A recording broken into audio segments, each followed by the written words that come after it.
Hoy es 27 de abril del año 2014. Vamos a orar y vamos a empezar este servicio de adoración pública y religiosa. Amado Padre, venimos ante el trono de gracia de usted. Nos descalzamos porque es un terreno salto en el que estamos pisando ahora. Sabemos que fuimos santificados por Cristo, solamente por medio de Cristo es que podemos entrar ante su presencia, no lo podemos hacer por nosotros mismos. Él es el único mediador entre usted y nosotros no podemos acercarnos, no alcanzamos la medida, por eso le estoy pidiendo su guía, ahora por su santa palabra, Santo Espíritu, para que pueda abrir nuestras mentes, nuestras conciencias. Sabe, Padre, que yo no soy el más idóneo, no soy el más versado, no soy el mejor teólogo, pero en esta ciudad se ha corrompido y han predicado un Cristo que no es el verdadero Cristo, un Cristo que da cosas, un Cristo que prospera, un Cristo que soluciona las cosas, un Cristo que dice que pares de sufrir.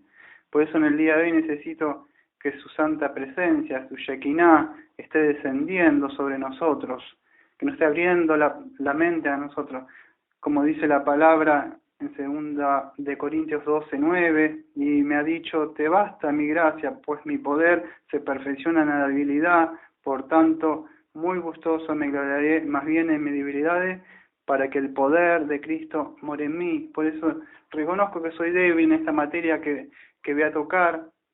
Pablo mismo dijo, para esto, ¿quién es suficiente? ¿Quién es suficiente? No hay un teólogo ni los mejores que pueda exponer bien toda la gloria de Cristo. Pero contamos con su santa palabra y su santo espíritu para que en el día de hoy nos esté mostrando la belleza, el esplendor y la gloria de su Hijo amado que nos ha sido revelado a nosotros. Por eso le pido en el día de hoy que usted me esté capacitando, me esté abriendo la mente para poder presentar acá a aquellos que se han venido a congregar a Señor Jesucristo. Gracias, como siempre le agradezco todo y le pido esto en el nombre de nuestro amado Señor Jesucristo. Amén. Vamos a empezar este servicio cantando un himno. Y el himno es 456, dime la historia de Cristo. Dime la historia de Cristo, grábala en mi corazón. Dime la historia preciosa, cuán melodioso es su son. Di como cuando nacía, ángeles con dulce voz, paz en la tierra cantaron, y en las alturas gloria a Dios. Dime la historia de Cristo, grábala en mi corazón. Dime la historia preciosa, cuán melodioso es su son.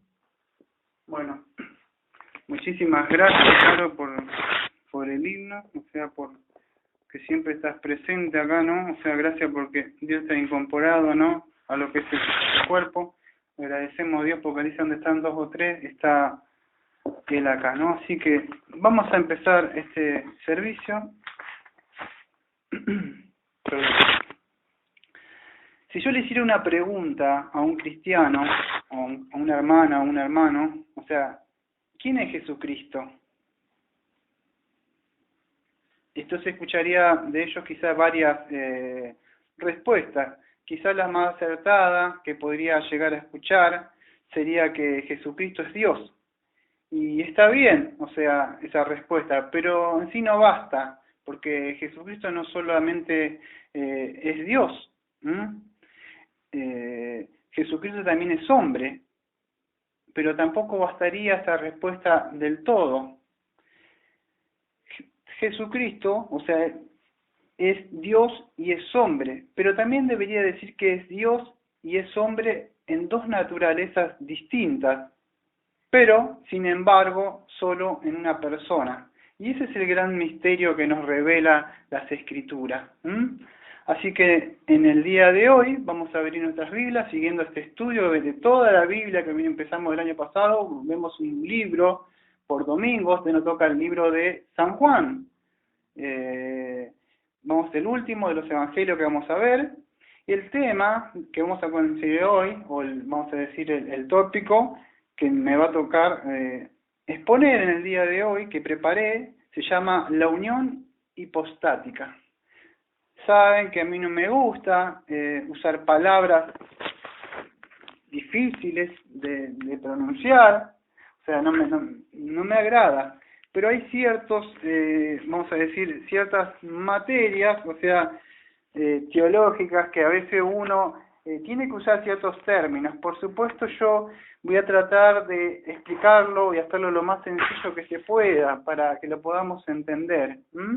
Así que voy a abrir un abanico, o sea, en algunos términos la tendré de explicar. No voy a decir, tal palabra y no doy una explicación. Voy a tratar de hacerlo que todos lo podamos entender. Todos venimos a aprender acá y es necesario que todos podamos entender. Eso una vez lo vimos en la confesión de fe, una vez de 1989, que era, vimos la deidad de Cristo. Ese fue el tema que vimos, ¿no?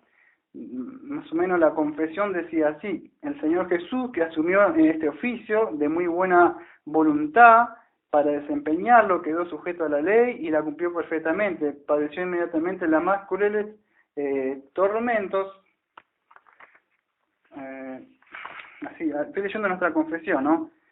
Más cruel tormento de su alma y lo más doloroso sufrimiento de su cuerpo, fue crucificado y murió sepultado al tercer día, bajó al poder de la muerte, pero no vio la corrupción. Al tercer día se levantó entre los muertos con el mismo cuerpo con el que sufrió, con el cual también ascendió al cielo, y allí está sentado a la diestra de su Padre, haciendo la intercesión, y al fin del mundo retornará para juzgar a los seres humanos y a los ángeles, ¿no? Eso vimos más o menos hace un año y medio, más o menos, un año y medio o 2 años más o menos lo vimos. Pero antes de haber visto eso, en esa sección, nosotros habíamos considerado, o habíamos tocado antes, en esa época, esta parte de la confesión. El Hijo de Dios, la segunda persona de la Trinidad, siendo un verdadero y eterno Dios de la misma sustancia, igual con el Padre, cuando llegó la plenitud del tiempo, tomó sobre sí la naturaleza humana, con todas las propiedades esenciales y con sus flaquezas comunes, pero sin pecado, siendo concebido por el poder del Espíritu Santo en el vientre de la Virgen María, de la sustancia de ella, de tal manera que dos enteras, perfectas y distintas naturalezas, la divina y la humanidad, fueron unidas inseparablemente en una persona, sin conversión, composición o confusión. Dicha persona es verdadero Dios y verdadero hombre, sin embargo, un solo Cristo, el único mediador entre Dios y el hombre. Eso lo vimos en un video, estaba leyendo lo que es nuestra confesión, ¿no? Entonces aprendimos que Cristo es Dios, pero que también es hombre, que había entrado en la naturaleza humana, pero sin pecado, y sin embargo, o sea, ellos sí, los dos sí, sin mezclarse, eran una persona, y Cristo es el mediador entre Dios y el hombre. ¿Por qué digo esto? Que esta materia, vamos a decir, o este estudio es esencial. ¿Por qué? Porque el apóstol el apóstol Juan dijo en Primera de Juan, no en Juan ahora como sino en Primera de Juan 4, 2, 3, dijo: en esto pueden discernir quién tiene el Espíritu de Dios. Todo profeta que reconoce que Jesucristo ha venido en el cuerpo humano es de Dios. Todo profeta que no reconoce a Jesús no es de Dios, sino el anticristo. Y ustedes han oído que este viene, en efecto ya está en el mundo. Dijo, bueno, es importante saber quién es Jesucristo. No es tomarlo a la ligera y porque han querido otros Cristos, decía Pablo, otro espíritu, otro evangelio. Entonces, y Cristo dijo, vendrán muchos Cristos. Entonces sabemos saber en qué Cristo creíste. Es importante, aunque es un poco así difícil de poder llegar a entender para nuestras mentes que son finitas, vamos a tratar de entender, que nuestro Padre nos pueda revelar al Hijo, ¿no? Así podamos ver a Él. Cuando vemos al Hijo, podemos ver al Padre también. Entonces tenemos que entender si hemos creído en el verdadero Cristo.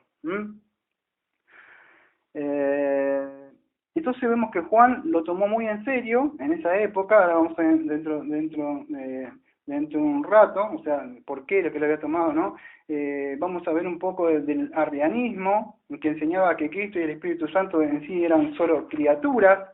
La Iglesia en sí ha tenido, no sé si los 8 siglos, no me acuerdo bien, los primeros 8 siglos tuvieron muchos problemas, o sea, luchas, concilios, pero la Iglesia, a pesar de esas luchas, siempre sobrevivió a estos ataques de Satanás y a la doctrina de la Trinidad, y también a la doctrina, vamos a decir, de la deidad de Cristo.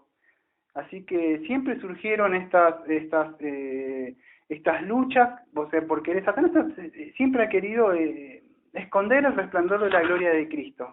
Porque si vos no sabés quién es Cristo verdaderamente, el verdadero Cristo, vas a creer en otro Cristo. Y cuando llegues al día del juicio, te vas a encontrar que creíste en un Cristo de pare de sufrir, un Cristo que te quiere dar cosas, y no creíste en el verdadero Cristo. ¿Y para qué se vino Cristo? Yo te voy a preguntar, ¿para qué vino Cristo? ¿Para qué se encarnó Cristo? Muchos quizás no supieran decirlo. En esa época, en la historia de la Iglesia, podemos encontrar el apolinarismo, el cual enseñaba que Cristo era Dios, pero que poseía verdadera o total, van a decir, que no poseía, verdadera o total humanidad. El apolinario enseñó que Cristo tenía un cuerpo y un alma, pero en vez del espíritu humano, Cristo tenía un logos, palabra divino. Después surgió también el nestorianismo, lo cual enseñaba que hay dos personas distintas, una divina y otra humana, en vez de una sola persona, con dos naturalezas en Cristo. Y por último, ninguna de estas voy a considerar, estoy mostrando lo que en la historia de la Iglesia, los que surgieron, ¿no? El eutiquianismo, también llamado monofisitismo, que enseñaba que en la persona del Cristo encarnado había solamente una naturaleza, la cual era divina. Habían otros, pero esto era más prominente y demostraba la persistencia en la cual andaban las falacias acerca de la persona de Cristo. Todas estas herejías, vamos a decir, la Iglesia tuvo que formular, vamos a decir, la verdadera doctrina de la persona de Cristo. Y en el concilio de Calcedonia, en el año 451 después de Cristo, o sea, vemos que hubo un concilio, ¿no? Acá le voy a hablar un poquito de eso por arriba, ¿no? Donde se tuvo que mostrar, o sea, bien, o sea, sobre la doctrina de Cristo. Acá le voy a hablar un poquito de eso. ¿Qué quiero decir esto? Que cuando la Iglesia se olvida o deja, o sea, no estudia lo que es la historia de la Iglesia, lo que ha sucedido en sí, al olvidarse del pasado, nosotros nos vemos condenados de nuevo a revivir ciertas herejías de nuevo, porque no conocemos lo que ha sucedido en la historia de la Iglesia. Por eso es que sucedemos, que nos encontramos con personas que a veces le queremos predicar y no tienen noción, ¿no? Porque solamente es un show, toda alegría y esto, ¿no? Y nada más.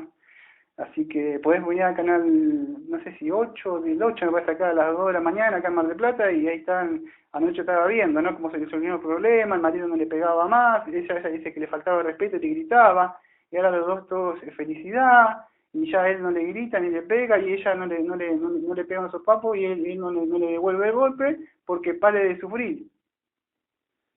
Pero, ¿será así? ¿El verdadero Cristo que vino, se encarnó para que pare de sufrir?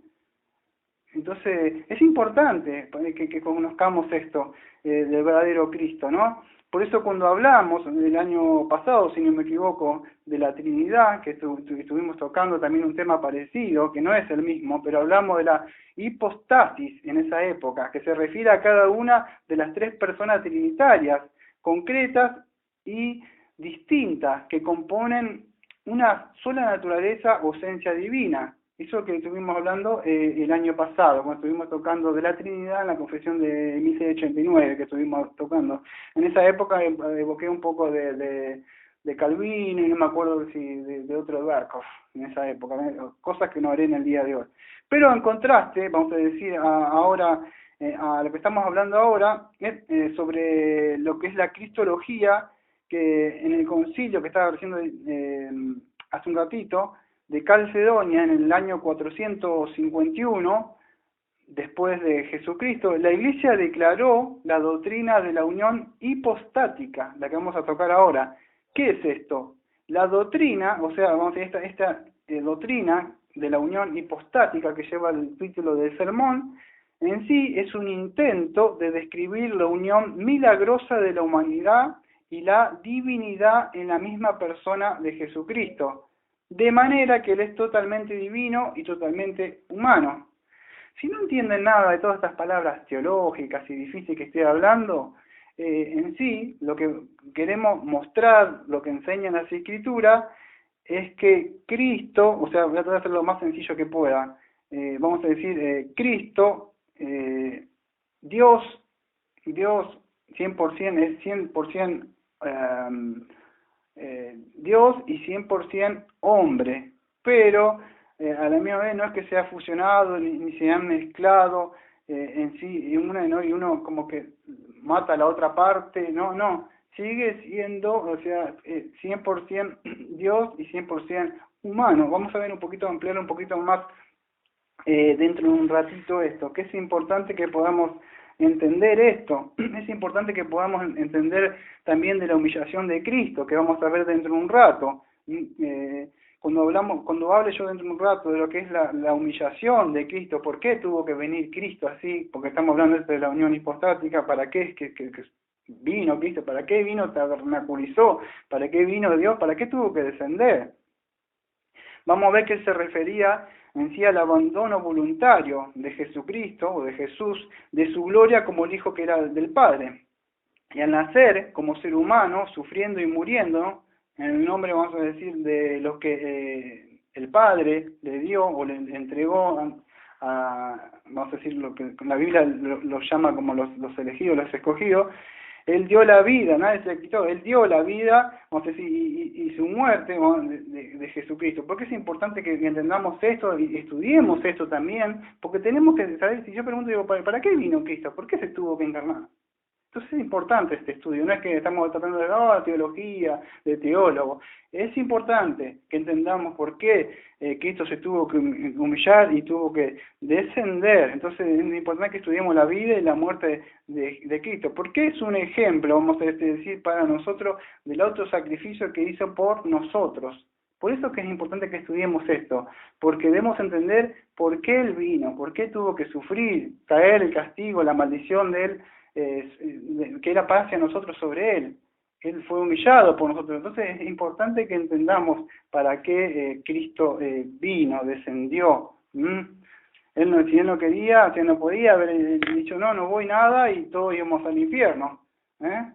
Así que es importante que entendamos que Cristo tenía naturaleza divina, era eterno, era omnipotente, omnisciente, y también tenía naturaleza humana, que en la naturaleza humana comenzó en el tiempo, la naturaleza eterna no, ya estaba eternamente, existía el verbo con el Padre, ¿no? Entonces, pero la naturaleza humana empezó en el tiempo, igual hasta 4:4, llegado el tiempo, que nació bajo la ley, entonces esa es la naturaleza humana. La naturaleza humana también vino de la sustancia de María, la naturaleza humana estaba sujeta a limitaciones. Él tenía que crecer, comer, tenía hambre, sufrimiento, él le dolía el cuerpo, si no, no se hubiera cansado con la cruz, como dice, tenía que cargar la cruz, tenía limitaciones, él comería, que esto iría al baño, que esto se bañaría. Era un ser humano, vos decís, caramba, tenía que ir al baño, que esto sí era ser humano, por eso que muchos no pueden llegar a entender, y hubo la lucha con el gnosticismo y muchas de estas cosas que decían ahí, ¿no? Entonces, debemos entender esto. Entonces la naturaleza humana de Cristo en sí era completa, era genuina y completa. Pero ¿qué sucede? Que así también la naturaleza divina permanecían distintas, ¿sí? La una de la otra de su persona. No hubo ninguna mezcla o disolución ni confusión de las dos naturalezas. Pero, sin embargo, las Escrituras nos muestran o insisten en que Cristo era solamente una sola persona. Y ese es el misterio, ¿no? Que nos es mostrado a nosotros, ¿verdad? Y nosotros lo creemos por fe, que ejercemos fe en lo que dice las Escrituras.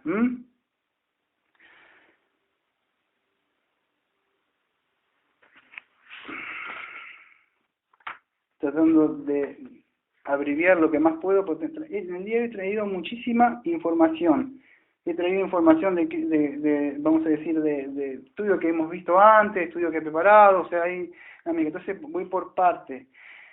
El año pasado también hemos visto, o sea, hace un año y medio, cuando vimos la confesión, que Cristo así había tomado, como dice nuestra confesión que estudiamos, había tomado sobre sí mismo voluntariamente el oficio de mediador, es por eso que vino. Y con él había estado el estado de humillación que involucraba tanto como el estado de la exaltación, en el cual continuaba ejerciendo sobre su obra mediadora. Eso estoy leyendo, o sea, literal de lo que vimos, ¿no?, de nuestra confesión.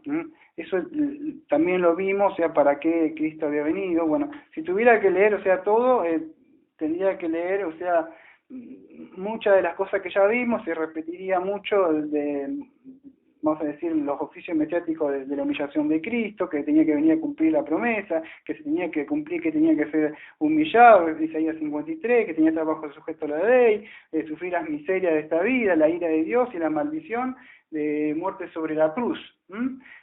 Bueno, después supuestamente ya sabemos, ¿no?, que sería la exaltación de su estado glorioso cuando él resucita, después de cumplido todo esto. Pero él tenía que venir a cumplir lo que le había encomendado el Padre. Entonces Cristo le hizo satisfacción ante Dios por todo lo que representaba, tanto por ti que está escuchando, por mí y por todo. Por eso que Cristo tuvo que venir, ¿no? Vamos a abrir entonces nuestras Biblias en el libro de Juan. Ya me adentro un poco sobre esto. En la época, vamos a decir, de Juan, cuando se escribió, voy a hacer un poco de historia, cuando se escribió este libro de Juan, tenemos primero de Juan, segundo de Juan y tercera de Juan. Ahora estamos viendo Juan solamente. Pero en la época que vivió Juan había un personaje que se llamaba Cerinto. Esa en la época de Juan. Estoy haciendo un poco de historia. ¿Qué enseñaba este Cerinto? Enseñaba que Jesús no era más que un hombre, pero sin embargo era más justo y sabio que ningún otro. En sí decía que era el hijo de José y María y que en el bautismo del Cristo había descendido sobre él en forma de paloma el Espíritu Santo, ¿no? Pero que lo había abandonado en la víspera de su sufrimiento, de forma que no fue el Cristo el que sufrió y murió y resucitó, sino Jesús. Esto se ha tomado del libro de Contra la herejía de Ireneo. Es un libro que está. Y Cerinto, esta persona, vivía en la época de Juan, como estaba diciendo. Ireneo, en este libro Contra las herejías, nos cuenta que habían algunos que habían oído a Policarpo que Juan, el discípulo amado, que estamos considerando ahora, yendo un día a tomar un baño a Efeso y viendo que Cerinto estaba adentro, salió de los baños precipitadamente, sin bañarse, y exclamó: ¡huyamos! No sea que los baños se derrumben, porque Cerinto, el enemigo de la verdad, está dentro, contra las herejías de Ireneo. Una palabra conocida esta, ¿no? Le han nombrado a veces yo, pero fue Juan, lo que se cuenta la historia en el libro de que Juan no se quería juntar. Dice, si alguno trae una enseñanza diferente, no le recibáis en su casa. Mira que Juan salió con su toalla, imagínate, diciendo, huyamos, no sea que se derrumbe acá. Para tanto escándalo podría ser, así lo tomaba Juan.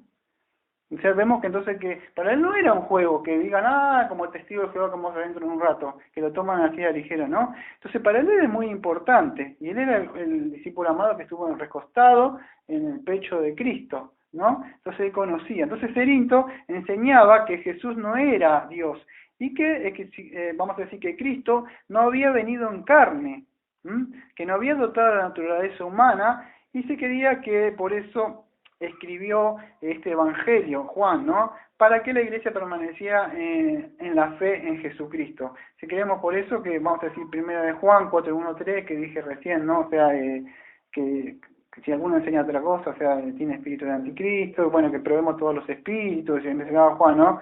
Y si alguno viene y enseña otra doctrina que no es esta, no lo refiere en su casa. Entonces Juan, tenemos que ir a primera de Juan, segunda de Juan 1:7-8, segunda de Juan 1:10 y 11, que Juan habla de esas cosas que creo que no hace falta que vaya, que ya creo que no han escuchado, ¿no? Si alguno enseña otra doctrina, bueno, pero hablaba de eso, que si alguno no cree eso, o sea, ¿qué sucede? Que no le recibas a esa persona. Entonces vemos que en sí era y es importante, como fue para Juan. O sea que esa época. Bueno, tendríamos muchas, en sí tendríamos muchas, o sea, en esa época, si no me acuerdo, tengo también preparado, porque estas son cosas que hemos visto durante mucho tiempo. La Iglesia tuvo que combatir sobre el arrianismo, o Arrio, una persona, ¿no? ¿Y qué enseñaba, o qué enseñó Arrio, y qué enseñaba, vamos a decir, sus discípulos, los arrianos? Los arrianos, para que lo puedan entender, son los actuales testigos de Jehová. O sea, para que se puedan entender que tiene mucho esa doctrina. Esta antigua enseñanza, que es una herejía, por supuesto sabemos, sobre la identidad de Jesucristo. El arrianismo en sí se basó principalmente, vamos a decir, en la enseñanza de Arrio, como estaba diciendo. Esto fue en el 335 al 336 después de Jesucristo. Y el pensamiento central, vamos a decir, de Arrio era que a causa de que Dios es uno, Jesús no pudo haber sido verdaderamente Dios. Para tratar, vamos a decir, con este testimonio bíblico, o sea, del estado de la exaltación de Cristo, Arrio y sus seguidores propusieron que Jesús era el ser más sublime creado por Dios, de manera que aunque Cristo era completamente humano, no era completamente Dios. Entonces la enseñanza de Arrio fue condenada y declarada herética en el primer concilio ecuménico de Nicea en el año 325 después de Jesucristo, ¿no? Entonces este Arrio y sus seguidores que enseñaban que Cristo en sí era completamente humano, pero no era completamente Dios, ¿no? Como en esa época estaba mucho de gnosticismo, decían que la esencia o Dios, que Juan combatió mucho eso, que no podía evitar porque la carne era mala, corrompida, ¿cómo es posible que Dios pueda tabernaculizar en el ser humano si el ser humano es pecador? Analizate vos misma, decime si sos buena, o yo mismo, no hay cosa buena en mí. ¿Quién soy yo para hablar de estas cosas? No, yo me conozco. Entonces, ¿cómo es posible que el Espíritu Santo, la Escritura me diga, ¿acaso no sabéis que el Espíritu de Dios habita en vosotros? ¿Cómo es posible? Pero Arrio no creía eso, decía que es imposible que suceda esto, Dios no puede tabernaculizar. Y bueno, eso es muchas de las enseñanzas que tuvo que combatir Juan. Vamos a abrir Juan, como dije, y vamos a empezar un poquitito a desmenuzar. Por supuesto, no me va a dar tiempo de hablar todo el libro, o sea, todo lo que en sí el Evangelio de Juan en sí nos describe la vida de Cristo en la eternidad, o sea, antes de que el mundo existiera. Vamos a ver un poquito de eso, un poquito de que muchos dicen que Cristo ha sido creado, que no sabemos que el testigo habla de eso, ¿no? Pero vamos a tratar de desmenuzar un poquito lo que dice acá esta parte de Juan 1:1. Dice así. Según mi traducción dice esta, así: en el principio existía el Verbo, y el Verbo estaba con Dios, y el Verbo era Dios. Más o menos así la Reina Valera 1960 dirá algo así, ¿no? Bueno, lo que sí te puedo asegurar es que no va a decir, como dice esta Biblia que yo tengo acá en mis manos. No sé si llamarle Biblia. En sí es conocida por la traducción del Nuevo Mundo de las Santas Escrituras, así se llama. Esta la vamos a decir, por decir la traducción que está el Testigo de Jehová, ¿no? En mi poder tengo una traducción de ellos, y dice así, la de ellos, atento a lo que dice: en el principio la palabra era, y la palabra estaba con Dios, y la palabra era un Dios. Después la tenemos, si quieres leer hasta acá. La palabra Dios aparece con minúscula. Y no sé si pueden entender que dice, y la palabra era un Dios, dice ahí, un Dios. Y nuestra traducción dice, y el verbo era Dios. ¿Qué es lo que hay de malo? O sea, ¿qué es lo que está mal? Ahora vamos a tratar de desmenuzar un poquito esto, a ver por qué es tan grave y tan, más allá que ustedes lo ven, o ven que ellos andan bien, parecen todo una moralidad tremenda, parecía con esos vestidos, parecía como que no, como si fueran de otro mundo, ¿no? O sea, que parecieran del cielo, que están viviendo acá momentáneamente. Pero vamos a ver que eso es una secta, lamentablemente, muchos están engañados, muchos creen firmemente, no todos son como ustedes ven, que algunos son de doble, que conocemos, que tienen una vida en su casa y son vecinos y vemos que en sí no se comportan como se tenía que comportar, ¿no? Pero algunos sí son verdaderos fieles a la asociación Watchtower, ¿no? Pero ¿qué sucede? Tenemos que ver que han creído en otro Cristo, y es importante que podamos ver esto, ¿no? La palabra cuando dice en el principio existía el verbo o el logos, ahí el verbo, vamos a decir el término donde se requiere, vamos a decir, en sí el verbo, cuando se hablaba del verbo, o sea, los conceptos que muestra el verbo, en sí mostraba que de sabiduría, poder, relación, y en sí una relación especial con Dios. Y vamos a decir, los filósofos que estaban en la época de Juan, la empleaban, vamos a decir, esta logos o verbo ampliamente. En sí lo usaban como una mediación entre Dios y los hombres, pero no como Juan lo usa, ¿no? En sí los lectores, vamos a decir, de toda la época, las clases sociales de esa época que vivía Juan, podían entender cuando Juan escribió esto, ¿no? del logos. Pero para Juan era diferente cuando hablaba del logos, vamos a decir que en sí que él hablaba que es el hijo del Padre, ¿no? Que nos revela en sí a Dios, que podemos ver entre un ratito en Juan 14:8 al 11, ¿no? Que se muestra no al Padre, ahora que le dice, pero no me voy a adelantar un poco de esto. El logos, que dice en el principio existía el verbo, bueno, el verbo, voy a hablar un poquito más del verbo, lo que dice, este término que es en griego el verbo, que en el griego es logos, sí era muy rico en el significado de la palabra que quería transmitir. Para el judío tenía un significado, pero para los griegos lo interpretaban de otra forma, ¿no? En sí significaba la presencia poderosa, vamos a decir, creativa de Dios, que no voy a ir al Salmo 33, versículo 6, en Génesis. El judío no pensaba así como en el sentido fisiológico, ay, se me trabó la lengua, filosófico, como lo interpretaba el griego. Lo veía de una forma diferente, por eso Juan utiliza esta palabra. Pero en sí en el Evangelio sí se refería al título, vamos a decir a Jesús, en el título de Jesús histórico, que vamos en Juan 1:14, dentro del ratito voy a tratar de hablar un poco, y si me da tiempo voy a hablar también un poco de esto, vamos a decir, de la revelación de Dios personal, que eso se habla un poco en Hebreo 1, del 1 al 4, que voy a tratar de tocar un poquito de todo esto, pero por arriba, para mostrar la divinidad de Cristo. Entonces cuando hablamos del verbo, en sí los griegos lo entendían de una forma, lo que representaba para ellos, pero para los judíos, o sea, tenía otra, vamos a decir, no sé si está bien la palabra, otra connotación, no sé si será bien correcta que pronuncie esa palabra, pero en sí, para que podamos entender, o sea, cuando hablamos del verbo, Cristo, vamos a decir, cuando se dice que es el verbo de Dios, en sí, estoy tratando de resumir lo que más puedo porque estaba por nombrar otras cosas, los propósitos, vamos a decir, los dos propósitos diferentes que tiene el verbo, pero lo iba a complicar un poco porque tenía que hablar un poco vamos a decir, pensamiento interno y el externo, por eso lo voy a dejar afuera. Encima vamos a tratar, cuando hablamos, vamos a decir de lo que, cuando hablamos del verbo, en sí estamos hablando o expresa o refleja la mente de Dios, pero también revela lo que es Dios al hombre.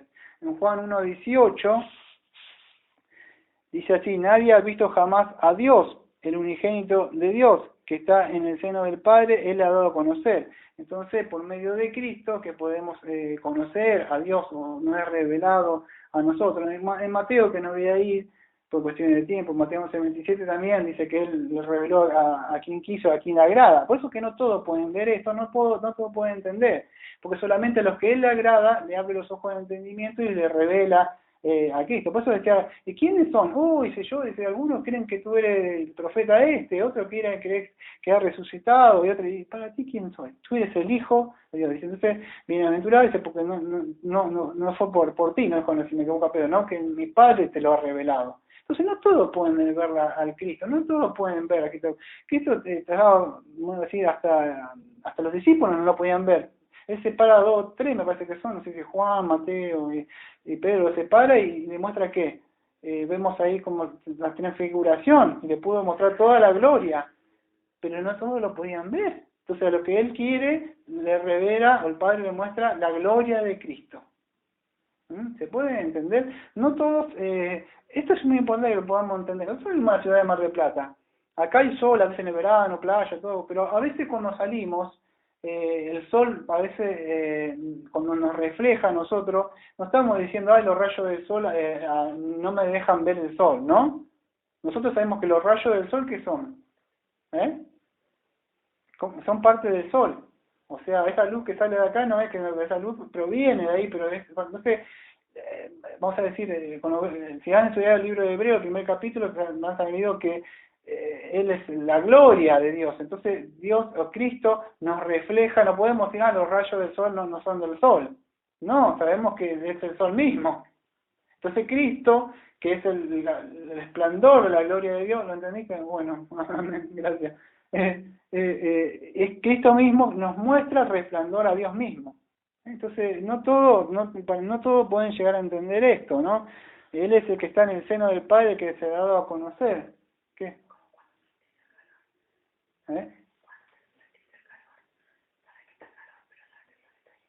Claro, eso, sí. Lástima que no salió fuerte, bueno, pero igual.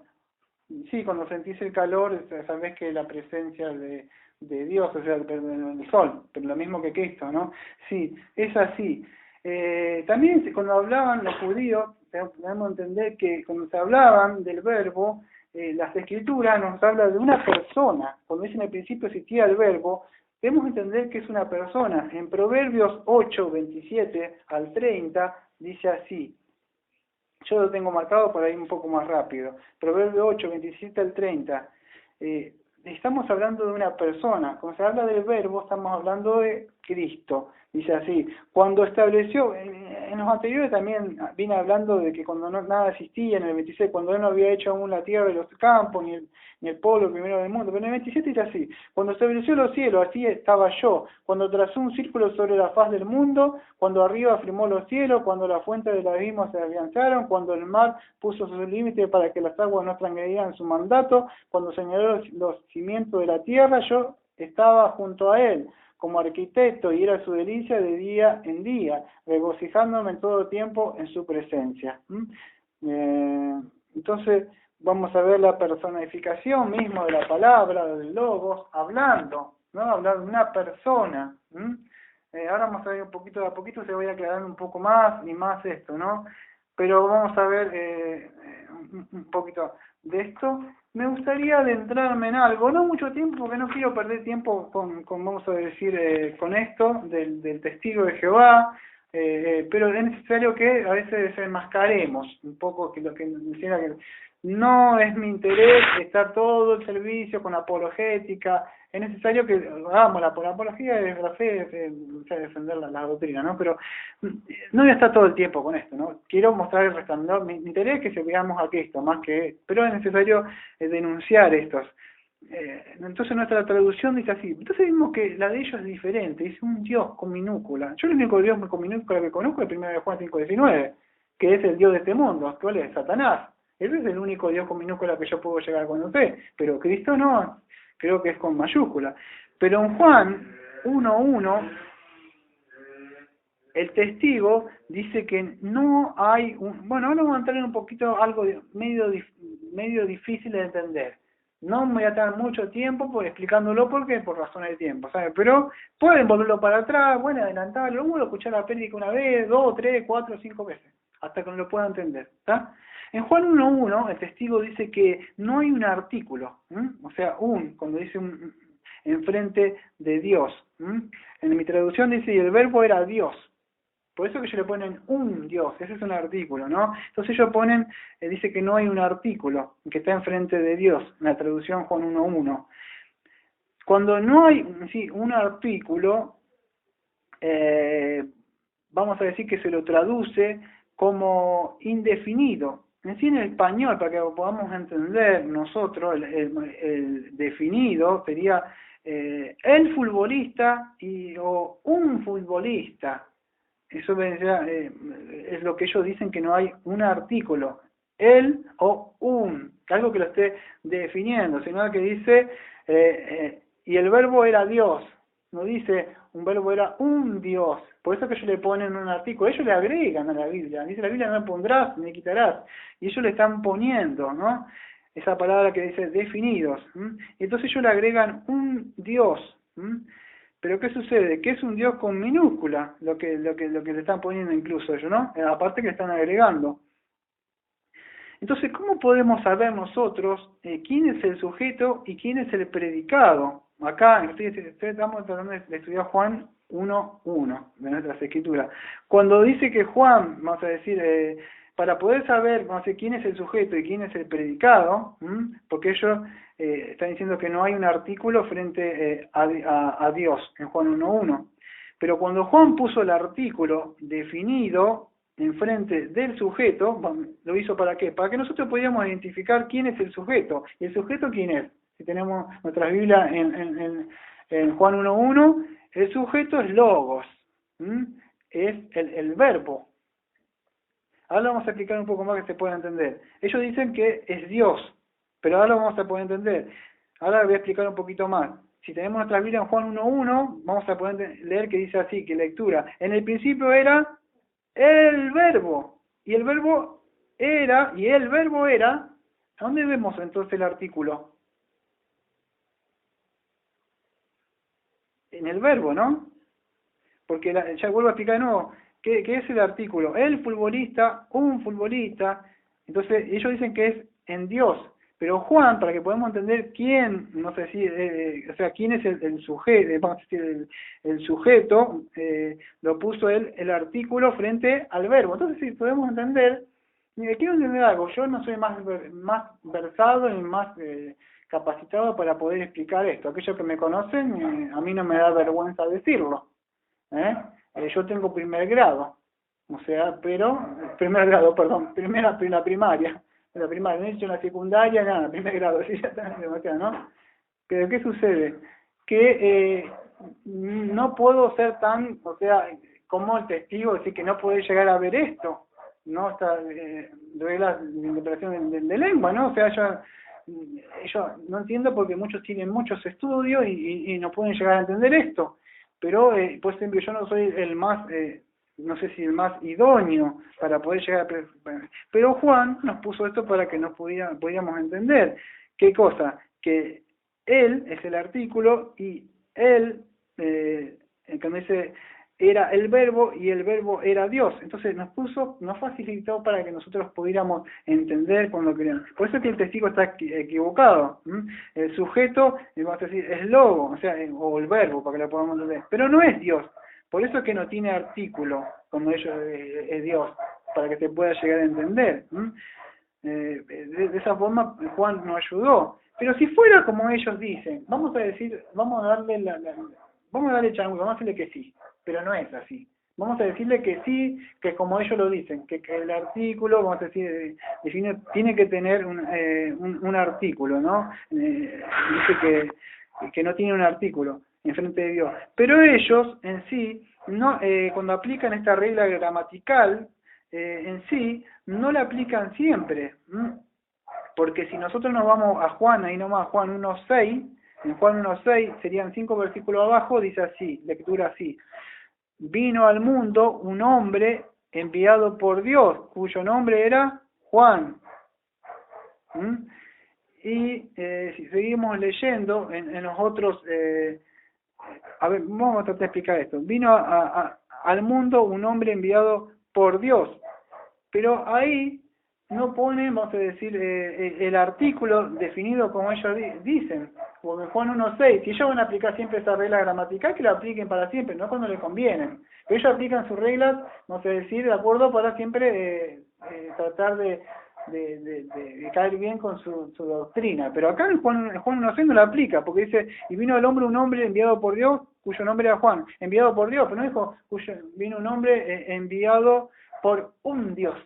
¿Ves que acá no lo ponen como allá, como dice, y el verbo era un Dios? Acá ya no la aplicaron.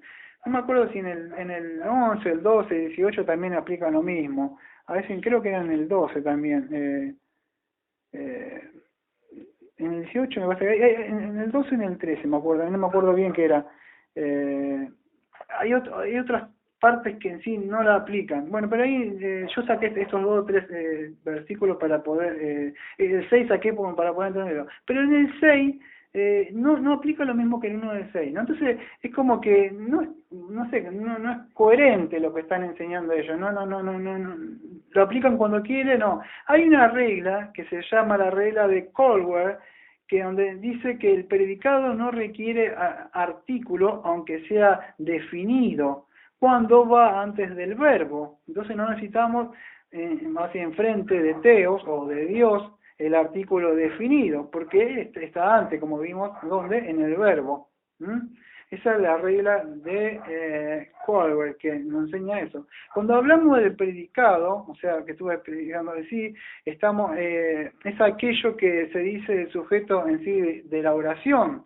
Y cuando esta regla de Colwell, que es el predicado no requiere el artículo, cuando decimos artículo, estamos diciendo la parte de la oración que se antepone al nombre para determinarlo. Entonces, cuando dice el predicado no requiere artículo, aunque sea definido, cuando va antes del verbo. Y el verbo es la palabra más decir en una oración que expresa la acción del sujeto. Entonces, para sencillas palabras, ellos están poniendo o están agregando algo, y a pesar de eso, que está mal lo que están haciendo, no lo respetan después en las otras partes que siguen acá, que en Juan también aparece, y ellos no, por lo menos Juan 1.6, y los otros que están acá, que no lo anoté, ¿no? Por cuestiones de tiempo, tampoco lo respetan ellos, sino lo ponen cuando a ellos más le place.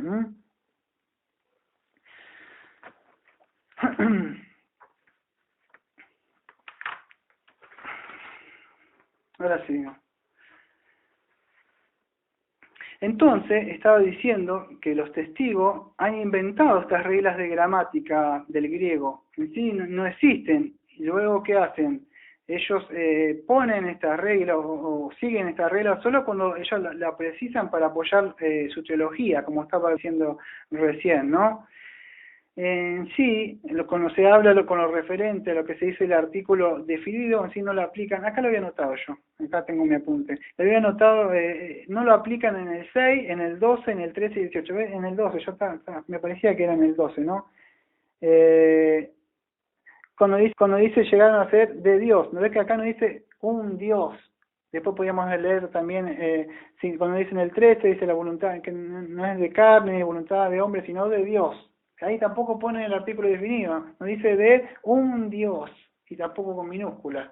Entonces, vemos que no siempre, solo acá, ¿por qué lo cambiaron Juan 1? ¿Por qué? Porque ellos atacan la divinidad de Cristo. Entonces, como habla de Cristo, cambiaron. Cuando en sus traducciones, por supuesto, dice Jehová, no dice Dios, ahí como la nuestra.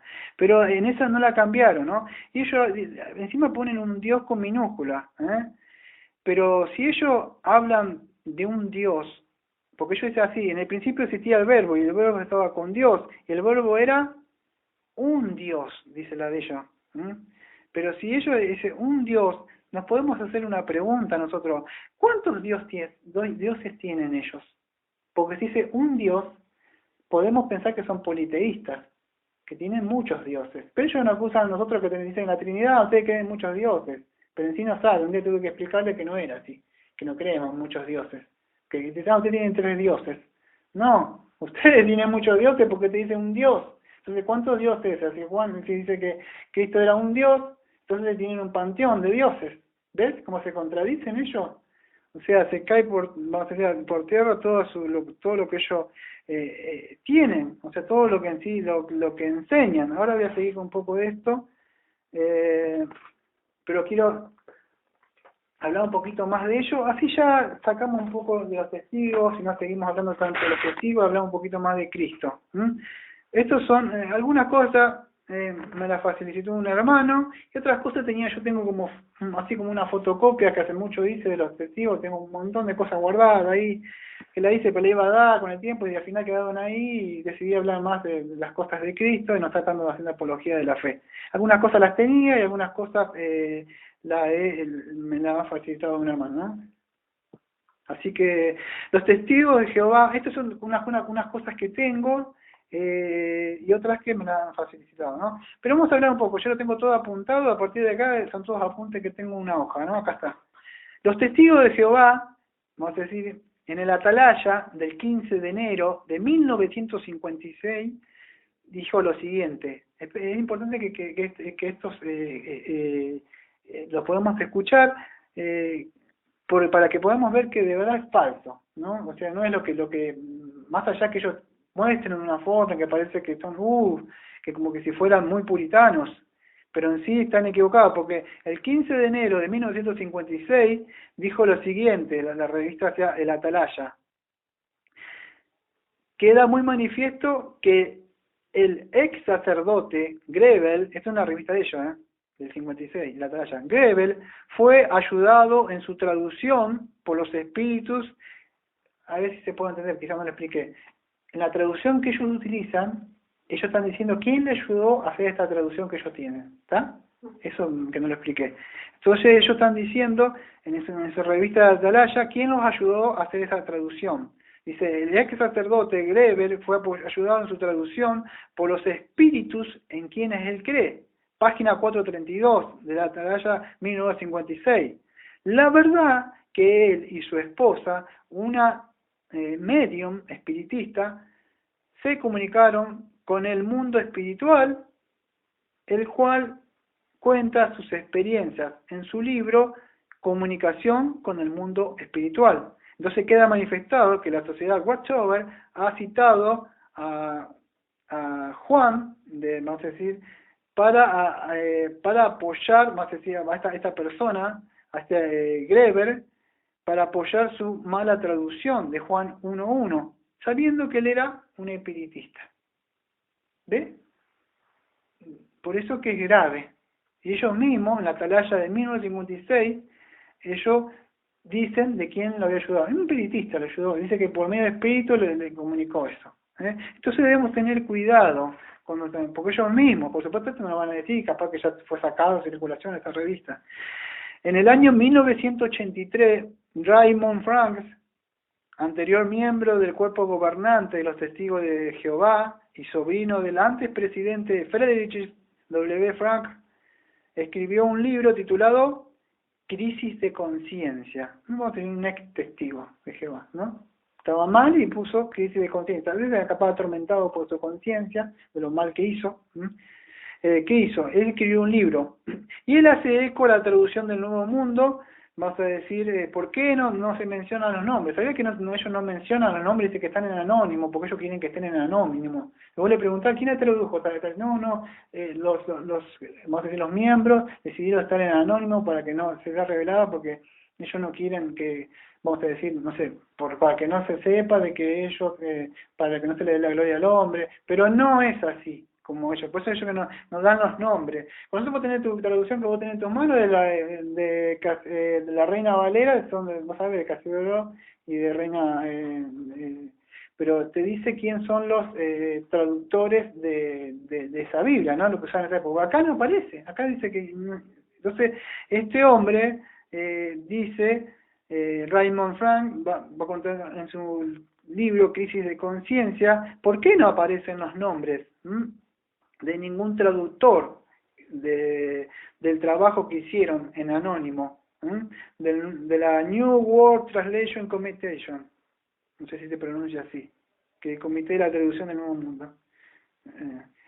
En sí, en realidad, los miembros de este comité fueron, voy a tratar a veces porque no los puedo pronunciar bien a los nombres, por eso pido disculpas porque no sé si serán así, voy a tratar de traducirlo lo mejor que pueda, pero es Frederick W. Frank, Nathan Hartkorn, Albert Churronder, parece que diría, Milton Helcher y George D. Gangas. No son algunos de los que aparecen, son los nombres, la gente que en sí escribió esta traducción. Pero respecto a Frederick W. Frank, Raymond dice que era el único con suficiente conocimiento de las lenguas bíblicas para intentar una traducción de esa clase. Entonces este hombre que escribió crisis de conciencia, dice de que todos los que escribieron, había uno solo nada más que podía llegar a intentar, nada más, que él había estudiado griego, vamos a decir, este tal Raymond dice que sobre Frederick de Franks, Raymond dice que era esta persona había estudiado griego en una universidad de Cincinnati por 2 años, pero el hebreo lo estudió por sí solo, que es lo que autodidacta, ¿no? Curiosamente, el doctor Walter Martin dice que en una prueba del fiscal en Escocia, el 24 de noviembre del año 1954, Frederick W. Frank admitió bajo juramento que no podía traducir Génesis 2:4 del hebreo, un versículo que dice que cualquier estudiante del curso del hebreo en un seminario teológico podía traducir. Después de respaldar los datos del doctor Martin, concluye que el Comité de Traducción de la Biblia del Nuevo Mundo no merece ningún respeto, ya que no había ningún traductor respetado con títulos reconocidos en exegesis o traducción griega o hebrea. Sí, gracias. ¿Se puede llegar a entender entonces esto, esta traducción? De que en sí lo que ellos, no quiero hablar de que ellos dicen que no van a la facultad porque no quieren meterse con el mundo, entonces cómo pudieron aprender si no sé si se puede llegar a entender mucho de eso. No había ninguno, entonces esta traducción no tiene ningún respaldo, no, más allá de eso que ataca nuestras traducciones, nos dice que no, todavía no hay ninguna Biblia, ninguna copia original, cómo sabemos cuál es la original, y tendríamos que hablar como Dios preservó la Biblia, pero no estamos hablando de eso ahora, ¿no? Pero eso es un poco de cómo ellos lo hacen para atacar la deidad del Señor Jesucristo. Cuando hablamos en Juan 1, versículo 14, el tema, hasta el versículo 18, el tema es la gloria, vamos a decir, del Verbo en la encarnación. No voy a tocar todo Juan 1, pero lo invito a que lean Juan 1, 14 al versículo 18. Ahí nomás donde estamos nosotros. Cuando está hablando sobre la encarnación, no se está hablando en el sentido de que en sí cesó de ser lo que ya era antes, la segunda persona de la Trinidad, sabemos, ¿no? Y que asumió una nueva naturaleza sin queremos decir o explicar, como venimos hablando, de que en sí no dejó de ser la divina, Juan, ¿no? En sí dice que en sí las dos naturalezas seguían estando, la divina con la humana. Cuando dice el verbo se hace carne, mi traducción dice así, y el verbo se hizo carne y habitó entre nosotros y vimos su gloria, gloria del unigénito. Entonces el verbo, Dios se hizo carne, tabernaculizó, habitó, Emmanuel con nosotros, ¿no? Ahí la palabra con ese del unigénito.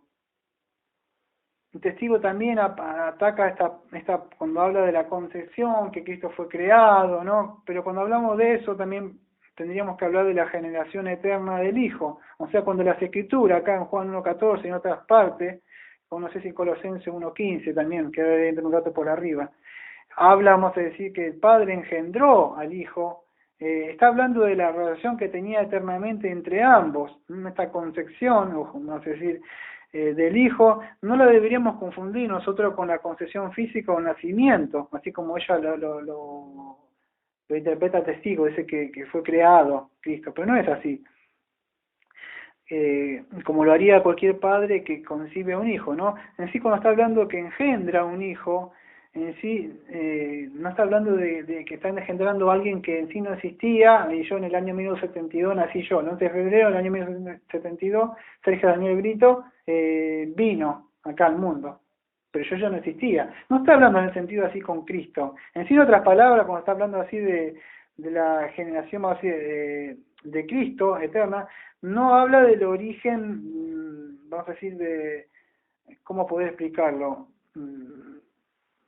De que fue creado, no sé si se puede llegar a entender, cuando fue concebido.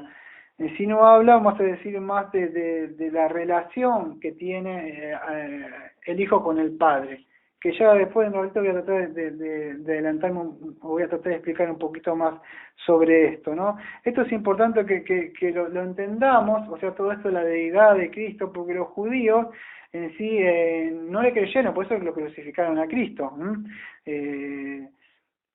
Cuando Cristo, él muestra o él dice, que vamos a ver dentro de un rato, que dijo yo soy, es decir, la gente sí le atribuía, es decir, los atributos de Dios a algunas personas, pero los judíos no, ellos creían que era blasfemia lo que Cristo estaba diciendo, porque ellos creían que no tendría que tener otro Dios delante de mí, ¿no? Entonces, pero él, vamos a ver que nunca refutó, nunca dijo, no, yo no soy Dios, están en lo correcto, no, sino que él sí recibió, cuando se postraban al frente de él sí recibió, ¿no? Podíamos ir a Mateo 4:4, ¿no? Donde se usa la palabra proscuneo también, ¿no? Que él le dice que él, que en sí se atribuye eso de que él es Dios, cuando Satanás lo está atacando.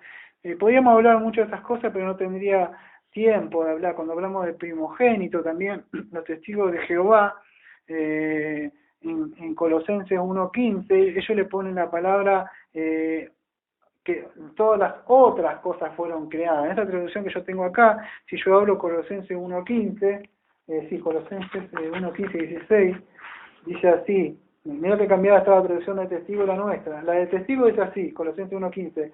Él es la imagen del Dios invisible, el primogénito de toda la creación, porque por medio de él todas las otras cosas fueron creadas en los cielos y sobre la tierra, las cosas visibles, las cosas invisibles, no importa que sean tronos, señorío, gobierno o autoridades, todas las otras cosas han sido creadas mediante él y para... ¿Por qué le doy énfasis a otras? Porque ellos la ponen, en esta traducción, si se abre en Colosenses 1:15 y 16, no aparece la palabra otras cosas. ¿Por qué dicen otras cosas fueron creadas? Porque ellos están queriendo decir que Cristo fue creado. Entonces, Cristo fue creado y por medio de él todas las otras cosas fueron creadas. Primero lo creó Dios a él, para que él, después Cristo, después de haber sido creado, él siga creando todas las cosas. Por eso esta Biblia, esta traducción que yo tengo en la mano, es una herejía. ¿Por qué? Porque no está inspirada, no es el soplo de Dios. Esto lo ha hecho la mente humana solamente para poder defender, argumentar sus doctrinas de hombres. Entonces no es correcto. Y cuando ellos hablan acá, él es la imagen de Dios invisible, es el primogénito de toda la creación, acá en Colosenses 1:15, ¿qué dicen ellos? Es el primogénito, es el primero en creado. El testigo te cocinó con ese texto. Si vos no estás preparado para presentar una buena defensa y mostrar, o sea, pues la Biblia se defiende así sola, decía Spurgeon. Vos la abrís y es como un león. Está bien, pero yo tengo que abrir la Biblia, pero hacer una interpretación correcta que va por el Espíritu Santo. Pero si él me muestra ahí, Colosenses 1:15, dice que él ha sido el primogénito, ¿qué le digo? Que me dice, ve, acá es el primogénito, Cristo ha sido creado, me dice. Es el primero, porque el primogénito, vos sos el primogénito, yo soy el primogénito, no tengo más hermanos, pero soy primogénito. ¿Vos sos el primogénito? Bueno, soy la primogénita, soy la primera creada. Pero cuando habla la traducción, la Biblia, nuestra Biblia de primogénito, ahí en Colosenses 1:15, no pensaba hablar de esto, pero voy a hablar un poco, ya que estamos hablando de la deidad de Cristo. La palabra en Colosenses 1:15 de primogénito es prototokos, si le pones el acento, si no es prototokos, pero si no es prototokos, es ahí el primogénito. Entonces, ¿qué le podríamos responder a ellos cuando ellos dicen... Quiere decir el primero en rango, no el primero en creado. No, quiere decir, el supremo en la creación. Vamos a decir, el prototoco habla de la preeminencia. Él es el más alto rango. No está hablando del primer hijo que ha sido creado. Entonces, debemos entender bien, estudiar, para poder presentar una defensa, no para pelear con el testigo. Pero, con la próxima vez que te digan el primogénito, testigo, fue creado. No, de ninguna manera. La palabra prototokos, ahí quiere decir que es el primero en rango, que es la preeminencia, ¿no?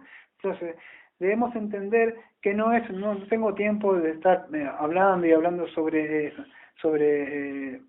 sobre Colosenses, ¿no? Ya vamos a llegar algún día cuando estamos yendo, la próxima tenemos que ir hecho, y Romanos, ya vamos a llegar un poquito. Pero Cristo en sí, él sí dijo que era el Hijo de Dios cuando le preguntaron, cuando estábamos ahí, era consultado, él nunca negó, decir, no soy el Hijo de Dios. Él siempre dijo el Hijo de Dios. Quizás nosotros no lo podemos llegar a entender, pero para los judíos eso era una blasfemia. ¿Por qué? Decir que el Hijo de Dios, cuando dijo, ¿tú te dices el Hijo de Dios? Dice, sí. Entonces hizo, blasfemia. Dice, ¿qué más necesitan? ¿Te acordás que pasó de eso?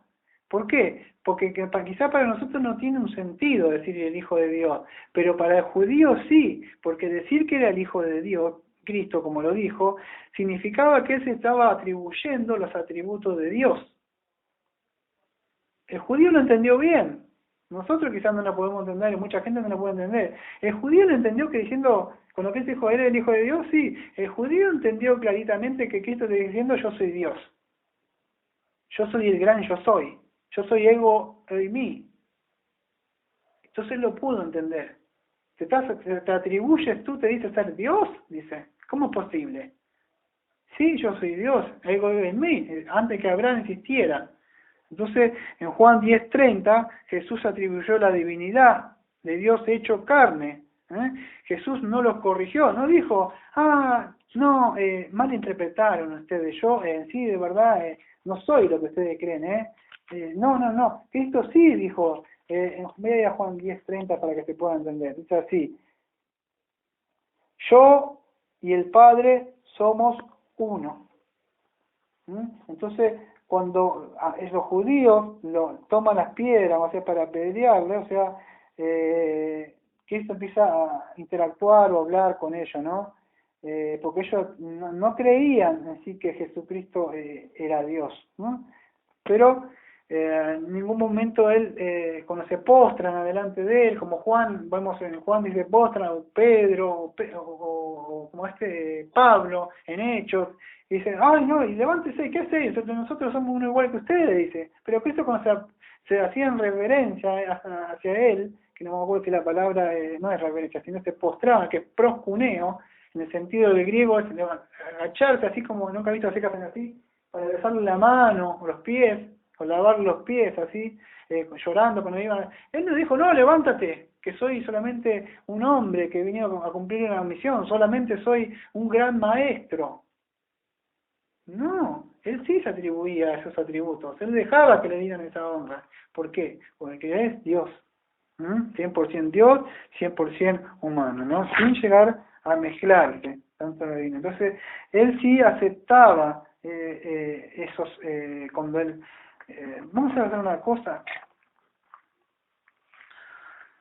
No tengo tiempo de ir a mostrar todo, pero tengo una punta acá donde podemos mostrar algunas, vamos a decir, en este evangelio de Juan, que Juan nos muestra en sí los misterios de la persona de Cristo. No voy a tener tiempo de mostrar todo, pero voy a mostrar algunas partes con las que nos revela la deidad de Jesucristo en los yo soy. Yo soy el pan de vida. Esto lo entendía el judío. Yo soy, ahí está diciendo ego en mí, acá vamos a dentro un rato. Yo soy el pan de vida, Juan 6:35. Yo soy la luz del mundo, 8:34. Cuando dice yo soy, está diciendo Jehová. Yo soy el único, Jehová te diría, yo soy el único que existo por mí mismo, soy suficiente mismo, no necesito de nadie, yo existo por mí mismo, este es el yo soy. Eso yo soy. Yo existo por mí mismo, ¿no? Vos necesitaste algo, necesitas aquello del aire, no tenés el agua, no tenés comida. Él no, es el eterno, no necesita de nadie. Yo soy el gran yo soy. Entonces Cristo está diciendo, yo soy. Quizás en la traducción, nosotros latinos, en esta traducción no se puede entender, pero ellos lo leí en el griego, lo entendía ego y mí. ¿Lo entendía? Entonces diciendo, Jehová, ¿se puede llegar a entender? O sea, o Yahvé, la traducción correcta se decía, ¿no? Dice, yo soy el pan de vida, yo soy la luz del mundo, Juan 8:12. Antes de que Abraham fuese, yo soy, ahí se digo de mí, Juan 8:58. Yo soy la puerta, yo soy el buen pastor. Esto es del Salmo 23, yo soy el buen pastor. El judío lo entendía muy clarito. Solamente había un buen pastor, y era Yahvé. Que Cristo dijera, yo soy el pastor, y las ovejas, oye, me voy y entran por mí en el redil. El testigo era la herejía, porque solamente había un pastor. Salmo 23, ¿quién es? Jehová mi pastor, nada me faltará. Y que Cristo venga y que diga, yo soy el pastor, y para ello era, por eso que nosotros quizás no lo podemos entender, pero Él nos mostró y nos revela que Él en sí es Jehová. Yo soy la resurrección y la vida. Juan 11, versículo 25. Yo soy el camino y la verdad y la vida. Juan 14, versículo 6. Yo soy la vid verdadera. Ahora bien, Juan 8, 58. Pero sobre Juan 8, 58, Charles House expresó que Jesús estaba aseverando no solo su preexistencia, sino también su eternidad, al declarar que Él mismo es el yo soy. Esto es el Jehová autoexistente y inmutable. Entonces, ¿qué estaba diciendo con eso? Yo soy. Cristo estaba aseverando no solo que Él existía, su preexistencia antes de la encarnación, ¿no? Sino que también era eterno. Él estaba declarando eso cuando decía, yo soy. Ahora vamos a ver. Entonces en Juan 8:58, ¿sí? Estos judíos le atribuyeron solamente una existencia que era solamente temporal, lo que ellos estaban viendo, pero ellos no podían ver más la persona, o sea, la persona eterna. No solo podían ver lo humano, pero no lo divino. Pero Jesús ¿qué hace? Jesús reafirma en sí su esencia eterna, o sea, atemporal, que Él no tenía tiempo. Solamente que llegado el tiempo sí vino, pero en un cuerpo. Pero Él ya existía. Por eso dice, en el principio existía, ahí la palabra, que vamos a ver dentro de un rato. En el principio existía. Entonces, ¿qué quiere decir? En el principio existía. Ahora voy a ver un poquito más de esto, ¿no? Pero en sí, Juan trata de mostrarlos en la gloria, o sea, del verbo que se encarnó. Pero ¿qué sucede? En el principio existía. Mismo Juan 1.1 dice que en el principio ya existía, ¿no? O sea, vamos a decir, está hablando de su eternidad. ¿Se puede entender? Entonces, Juan está mostrando que en sí Jesucristo es Dios. En Juan 8:58, voy a tratar de ir para lecturarlo, y de paso te puedo explicar un poquito, que ya estuve adelantando un poco de eso. Juan 8:58 dice así: Jesús le dijo, en verdad os digo, antes que Abraham naciera, yo soy. Pero si vamos a la Biblia del Testigo de Jehová, en Juan 8:58 dice así: Jesús le dijo, muy verdaderamente les digo, antes que Abraham llegara a existir, yo he sido. Antes de que Abraham llegara a existir, yo he sido. Y en otra tradición dice, Jesús le dijo, en verdad os digo que antes que Abraham naciera, yo soy. Voy a tratar un poquito de hacer un exégesis sobre esto. Entonces, en Juan 8:58, o sea, la palabra traducida sabemos nosotros que es ego eimi, yo soy, ¿no? Entonces, como yo he sido. Pero, ¿qué sucede? Que el testigo de Jehová en sí la ha traducido como yo he sido, no yo soy. Esa es la traducción que puso el testigo en la que yo he leído, como yo he sido. Esto que vamos a decir que ellos dicen que es correcto así traducirlo de esta forma en su traducción, ellos lo pusieron en el tiempo perfecto indefinido, pero sin embargo en el lenguaje griego no existe el tiempo, como también en Juan 1.1, que no tengo tiempo de explicarlo, tampoco existe eso de poner el artículo que hablaban, o sea, porque no es lo mismo en el griego koiné de esa época como en nosotros, no podemos hablar, la gramática es diferente. Pero ¿qué sucede? Ellos dicen que es correcto esto en el tiempo perfecto indefinido, Juan 8:58, que ellos dicen yo he sido, no yo soy. Pero no existe en sí el tiempo perfecto indefinido en el griego. Después de ser advertidos, los testigos hicieron un cambio, pero lo hicieron al tiempo indefinido perfecto, que esa es la traducción que leímos, yo he sido, ¿no? Y dice que está en el tiempo presente, y que se traduce, no sé, que ellos en sí está diciendo que sí se traduce correctamente de esa forma, pero en sí no es de la forma como ellos lo traducen. La traducción correcta sería la que yo he leído, que es antes de que Abraham naciera, yo soy. ¿Por qué no quieren esa traducción? Porque en Éxodo 3:14, no sé si saben Éxodo 3:14, ya lo sabe ir, por algunos quizás no saben lo que dice, pero en Éxodo 3, a ver si tengo tiempo acá.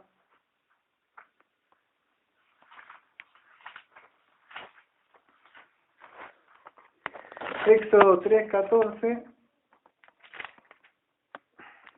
dice así: y dijo Dios a Moisés, yo soy el que soy, y añadió, así dirás a los hijos de Israel, yo soy, me ha enviado vosotros. ¿Se puede entender, por favor? Entonces, ¿qué es lo que sucede? No sé si se puede llegar a entender. Si nosotros tuviéramos la época de Moisés, sí, Moisés. Moisés, no, ahí se me ¿eh? No, ahora no. Vamos a seguir hablando. Lo que quiso decir en sí es que Éxodo, como vos fuiste a ver si estaban golpeando, ahí me perdí. En sí, ¿por qué no quieren saber ellos o quieren traducir yo soy, la traducción correcta? Porque en Éxodo 3:14, ahí volví de nuevo al carril, ellos tendrían que reconocer que la palabra, o sea, que aparece ahí, es la misma que aparece, vamos a decir, en Éxodo 3:14, que es que va a decir yo soy. Entonces, ellos tendrían que reconocer que Cristo, en sí está hablando de Cristo, es ¿quién? Jehová. Así se puede llegar a entender. ¿Se puede llegar a entender? En Isaías 46, versículo 21 al 23, dice así: yo soy Jehová y no hay más Dios, y que yo, Dios justo y salvador, ningún otro fuera de mí. A mí se doblará toda rodilla, juntará toda lengua, y sigue diciendo. Si no hay otro Dios, ¿cómo es posible que Cristo se esté atribuyendo esos atributos de Dios? Porque Él es Dios, parte de la Trinidad. Lo más interesante es que cuando se dice, a mí se doblará toda rodilla, no sé si se acuerdan de Filipenses 2:6 al 11, lo que dice, Filipenses 2:6 al 11, lo leo, dice así, acordándose lo que dijo Isaías ahí, ¿no?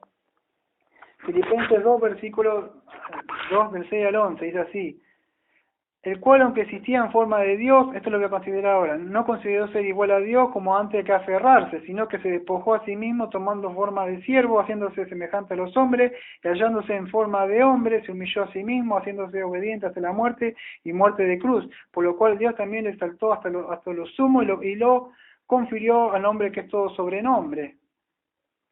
Si es todo nombre, sobre todo nombre, Cristo, ¿por qué en Isaías 46, 21, 23, que es un texto muy conocido para el testigo de Jehová, Jehová está diciendo, a mí se doblará toda rodilla y jurará toda lengua? Y Filipenses está diciendo 2:9, por lo cual Dios también le exaltó lo sumo y le confirió el nombre que es todo sobrenombre. Pero si Dios Jehová dijo que no dará su nombre a nadie más, ¿cómo es posible que Cristo sea Él? Y en el 10 es lo que más llama la atención de Isaías 46, que dice, a mí se doblará toda rodilla y jurará toda lengua, dice Jehová. Pero en Filipenses 2:10, ¿qué dice? Para que al nombre de Jesús se doble toda rodilla de los que están en el cielo y la tierra y debajo de la tierra. Caramba, a eso no le gusta el testigo, ¿no? Porque tendrían que reconocer que Cristo es Jehová, no es que es Dios. Entonces, ¿qué sucede? Tendría que ir a la Biblia de ellos, como ellos también la cambiaron, la transgiversaron para su propia condenación, pero estaría otra vez más hablando y perdiendo más tiempo con ellos. Voy a cerrar con esto, ya que estoy en Filipenses, vamos a explicar un poquito de esto. Esto ya lo vimos hace muchísimo tiempo, cuando recién empezamos, como no era como nos reuníamos al principio.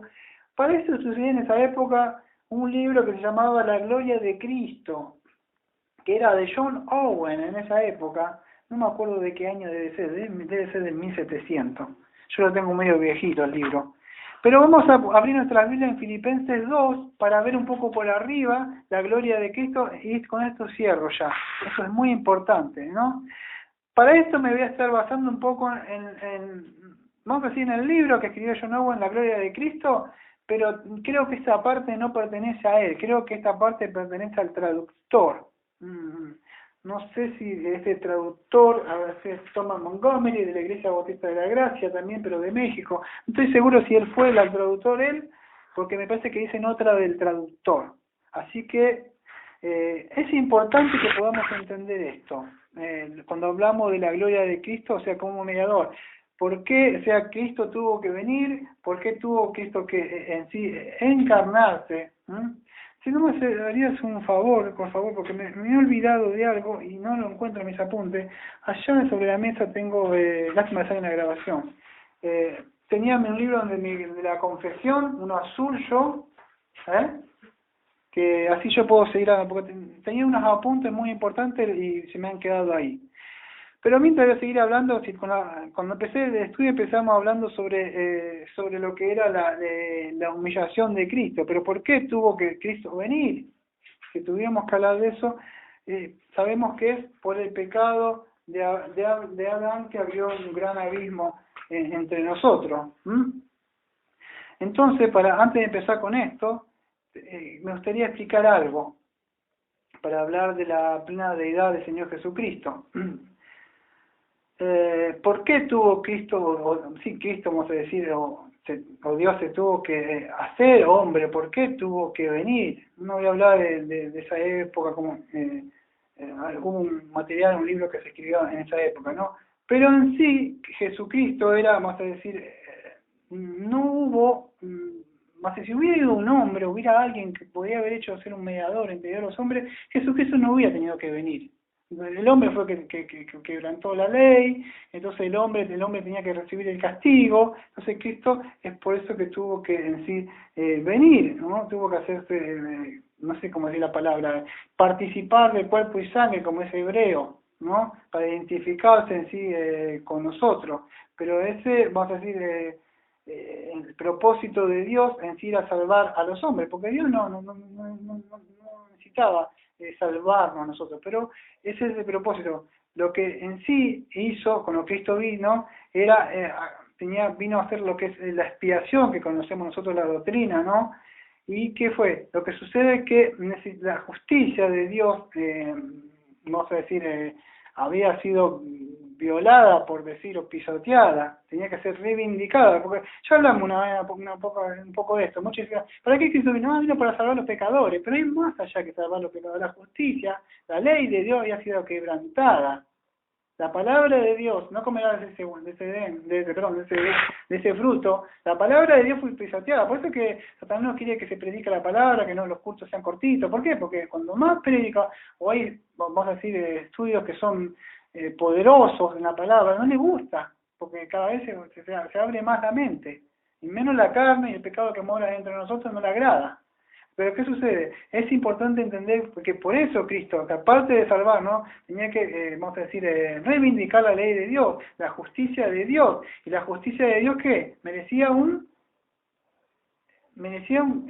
pecador, merecía un castigo. Entonces, la justicia de Dios. Y Cristo vino por eso, va a hacer la expiación. Cuando hablamos de la expiación es aplacar, o vamos a decir, o purificar la ira de Dios. Y eso es lo que hizo Cristo, en sí, el justo. La maldición, vamos a decir, cayó sobre el Señor Jesucristo. Por eso que podemos entender para qué Cristo tuvo en sí que venir, o tuvo que encarnarse, ¿no? Diría la palabra. eran para la vida, o sea, la vida activa y pasiva de Cristo, tanto la muerte como la resurrección, no debemos olvidarnos. Entonces, debemos entender para qué Cristo vino, porque Adán había transgredido, o sea, había creado un abismo, ¿sí? entre nosotros, la humanidad y Dios. No hay paz entre Dios y el hombre. Entonces, el hombre necesita un mediador. Es por eso que estamos considerando este tema.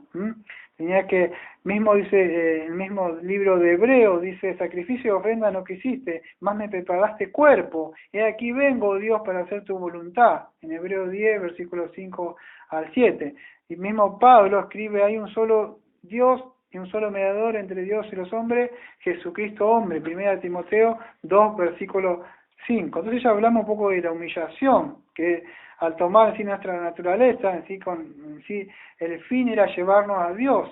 En esa humillación que él que recibió, él la escogió voluntariamente y se humilló así. ¿Para qué? Para ser el mediador entre Dios y nosotros, ¿no? Eso vamos a decir cuando hablamos de la humillación. Lo hemos tocado varias veces sobre esta iglesia, ¿no? Espero que se vaya a poder entender un poco esto. Esto fue como para poder entrar a Filipenses 2, versículo 6. Dice así, espero que me ayuden con esa traducción porque la mía de las Américas está un poco, no sé si cambiada o a la Reina Valera 1960 y por eso a veces me pierdo. Filipenses 2.6, la mía dice así: el cual, aunque existía en forma de Dios, no consideró el ser igual a Dios como algo a que aferrarse. Más o menos, bueno, ok. No ve la de testigo porque está cambiada y no quiero ya desperdiciar el tiempo. Pero la palabra siendo, ahí en nuestra traducción, Filipenses 2.6 dice, el cual, aunque existía en forma de Dios, aunque existía, pero en otra traducción dice siendo, si no me equivoco, ¿no? Siendo la 1960, bueno, ok, gracias.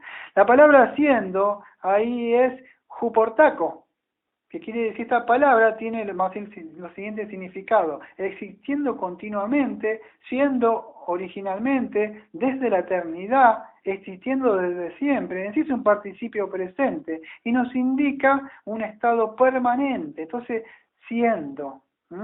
Eso es lo que quiere decir siendo. Y esta expresión que es huportaco, o siendo, o existiendo ahí, es la que estamos considerando nosotros en Juan, cuando dicen en el principio era el verbo, huportaco. Entonces, cuando consideramos Juan 1, que vimos que el verbo era Dios, huportaco, ahí aparece la palabra del mismo, también en Juan 1.1, como acá en Filipenses 2.6. Entonces la palabra era es idéntica en el significado de la palabra siendo, en sí porque ambos nos indican una existencia perpetua o eterna, podríamos decir, de Jesucristo, ¿no? Esta palabra siendo, también o huportaco, denota una pertenencia, ¿sí? ¿De quién? Que Dios, o sea, vamos a decir Jesucristo, siendo en forma de Dios, nos indica que posee también la forma de Dios, cuando está hablando de huportaco. ¿Cómo podría explicarlo esto? Yo creo que ya se pudo entender, no sé si necesita más. Lo que está diciendo es que siendo, o sea, está hablando de que en sí Cristo ya existía desde la eternidad, ¿no? Lo que estuvimos hablando en Juan 1.1, para no estar más sobre eso, así puedo seguir adelantando. En Filipenses 2.6, donde tenemos puesta nuestra mirada, dice, el cual aunque existía, ven en la traducción, dice siendo, acá existía, la traducción más acertada, creo. En forma, ahí está, en forma. Vamos a ver lo que es la palabra forma de Dios. La palabra es morfe, ahí no es morfeo. Que entendió. La palabra es morfe, ahí. Morfe denota una expresión permanente. No, después digo. Morfe, no de comer. Tienen hambre. Denota una expresión permanente, ¿sí? De los atributos esenciales, ¿sí? De la personalidad interior, para que se pueda entender. Eso es morfe, siendo en forma de Dios. La palabra forma significa la esencia de una cosa o persona. En sí la suma de totalidad de las características y cualidades que hacen de una cosa, que sea ¿cómo decirlo? Algo que es en sí en esencia, podríamos decir, o la naturaleza de una persona, de una cosa, la naturaleza, y Cristo tenía eso, ¿no? Entonces, Cristo siendo en forma de Dios, ¿qué nos quiere decir el texto? Que Cristo es Dios. ¿Por qué? Porque todo lo que es Dios, o lo que en sí es, Cristo lo es, entonces le pertenece como suyo, ¿no? Todas las características, las cualidades de Dios le pertenecen a Él en esencia, a la naturaleza divina. Por eso hablamos de la divinidad de Él, ¿no? Que en sí existe en Él y siempre ha existido en Cristo. En sí, la segunda persona de la Trinidad. Entonces, cuando hablamos de morfe, también estamos queriendo decir que en sí Cristo tiene los atributos, vamos a decir, de Dios, si se puede llegar, si le podemos decir de otra forma, o ha poseído siempre los atributos de Dios, quizás sería la traducción correcta, mejor, como la omnipotencia, la omnipresencia, todos los atributos que son incomunicables, ¿no? No los comunicables que nos da a nosotros. La inmutabilidad, la eternidad, la soberanía, ¿no? Esto está cuando hablamos una vez de los atributos de Dios, una vez que consideramos el libro de Pink. Entonces estamos hablando de eso, ¿no? Que Cristo tenía, en sí, en Cristo está toda la plenitud de Dios, como dice Colosenses 2:9. Entonces, eso es la morfe o la forma de Dios, ¿no? Que tiene los atributos de Dios, es Dios mismo. Eso. Filipenses 2:6, el cual aunque existía en forma de Dios, no consideró el ser igual a Dios, no estimó ser igual a Dios, otra traducción, no estimó ser igual a Dios como cosa que aferrarse, sino que se despojó a sí mismo. En sí, lo que nos quiere mostrar que en sí en su encarnación, Cristo en sí dejó voluntariamente su propia gloria, que lo explicamos al principio, ¿no? Y su propia majestad, ahora lo vamos a explicar, pero esta propia gloria y majestad que eran visibles. Cuando hablamos de esto, estoy tratando de explicarlo lo más sencillo que puedo, pero estoy tratando de resumir a la misma vez, por eso me freno.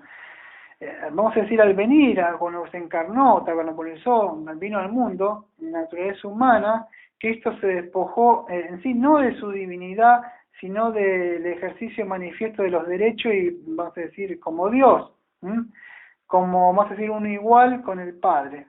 Dentro de la teología, esto se conoce, creo que como la palabra kenosis, que es que se despoja, pero cuando se habla de esto, no está que se dice que aferrarse, sino que se despojó de sí mismo.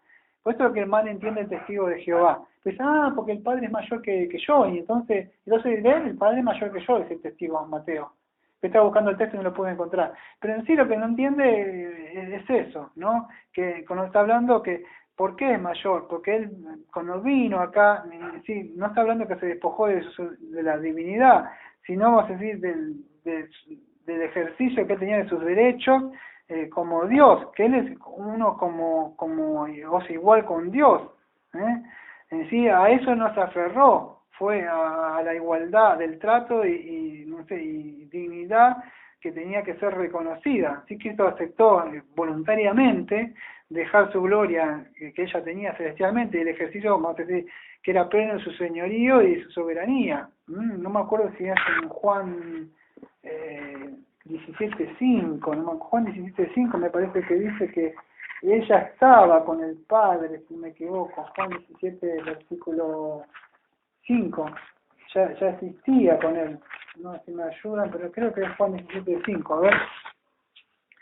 Y ahora glorifícame tu Padre junto a ti con la gloria que tenía contigo antes de que el mundo existiera, ¿no? Entonces, él tenía estos derechos y él se despoja de eso, ¿no? Pero él no es que decide ser Dios. Dios no puede dejar de ser Dios, es el eterno. Entonces, vamos a decir, como yo soy el presidente y vengo acá y yo me despojo de mis derechos, yo ya no soy uno más como usted, me identifico como usted. No, pero usted el presidente tiene derecho, siéntese por acá, señor, espere. Dios mismo vino acá y no le pudimos ver cómo era, en todo, ¿no ves? Entonces eso se despojó de su derecho a ser reconocido, de cómo era, se identificó, pero él siguió siendo Dios, solo que no lo podían ver, porque estaba en un cuerpo, o sea, y después llega a entender, pero no es que dejó de ser Dios, que es que lo que mal entiende el testigo cuando se habla de esto, de ekenosen, cuando se habla de kenosis, pero de kenosis quiere decir que se vació a sí mismo, Cristo se vació a sí mismo, se despojó a sí mismo, pero en sí no se despojó de su divinidad, sino que se despojó de la gloria, ¿no? Que él, visible que él tenía. Por eso que después a algunos discípulos le muestra, vamos a decir, la transfiguración, le muestra como si era. Dice, ¡uy, Señor! Y Pedro tuvo miedo. O sea, eso, pero así la traducción dice como que él dijo, hagamos una herramienta para Moisés acá, y así sería la traducción más o menos, como que él del miedo dijo, vamos a hacer esto, y para Elías y Moisés acá, porque, y claro, la traducción, si usted lee en el griego original, Pedro tuvo miedo. ¿Por qué? Porque él se mostró como era, y que dijo cualquier cosa, pero él sí, no todos le pudieron ver su gloria como era. Por eso que le fue ocultada, varón de dolores, no le vimos como era, transfigurado, todo, porque no se lo pudo ver como él, no le pudimos, pero él se ocultó para eso. Por eso se ocultaba, hacía un milagro, no se lo cuentas a nadie, no le digas, no querían que, entonces puede llegar a entender para que podamos, bienaventurados que lo pueden ver sin hacer, que creen sin haber visto, ¿no? A Cristo. Es fácil creer a Cristo, viene ahora abajo, y vos lo ves todo así, ¡oh sí! Pero le tenemos que ver por los ojos de la fe, ¿no? Así que eso es lo que estamos tratando de hacer ahora, tratar de ver a Cristo, ¿no? Entonces no se despojó, como vimos Juan 17:5, se despojó encima de los derechos que él tenía como autor o legislador de la ley, y él se somete ahora a la ley para obedecerla en lugar en sí de nosotros.